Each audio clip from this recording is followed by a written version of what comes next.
यहाँ माथि पिक्चरमा तपाईले जुन कोठी देख्दै हुनुहुन्छ नि, यो चाहिँ हामी सबैको शरीरमा हुन सक्छ र हामी यसलाई यो त साधारण कोठी हो भनेर अनदेखा गर्छौं, यसलाई ध्यान दिदैनौं हैन। तर कोही बेला यो कोठी स्किन क्यान्सर यानी मेलानोमा पनि हुन सक्छ र यसले हामीहरुको ज्यान पनि लिन सक्छ।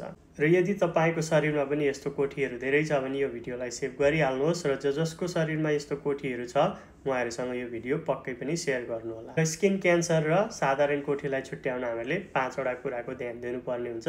पहिलो कुरो चाहिँ एसिमेट्री भनिन्छ। तपाईले कोठीलाई दुई भागमा पार्नु भयो भने त्यो यताको भाग र यताको भाग एउटै साइज छ भने त्यो साधारण कोठी हुन्छ र भिन्न साइजको छ भने स्किन क्यान्सर हुने सम्भावना हुन्छ। दोस्रो कुरोमा बोर्डर, तपाईले कोठीको बाहिरको बोर्डर हेर्नुभयो त्यो इरेगुलर छ, जिगज्याग छ, यता पिक्चरमा देखे जस्तै भने चाहिँ त्यो स्किन क्यान्सर हुन सक्छ। र तेस्रो कुरोमा भयो कलर, कोठीमा तपाईले माथि पिक्चरमा देखे जस्तै भिन्न कलर, कुनै ठाउँ डार्क कुनै ठाउँ लाइट देख्नु भयो भने चाहिँ यो स्किन क्यान्सर हुन सक्छ। अनि 4 नम्बरमा डायामिटर, यदि कोठीको डायामिटर साइज चाहिँ 6 मिलिमिटर भन्दा ठुलो छ भने चाहिँ यो स्किन क्यान्सर हुन सक्छ। अनि लास्टमा गएर एभोल्युसन, यदि तपाईको कोठी बढ्दै छ हैन, समयसँगै बढ्दै जाँदैछ भने चाहिँ यो पनि स्किन क्यान्सर हुन सक्छ।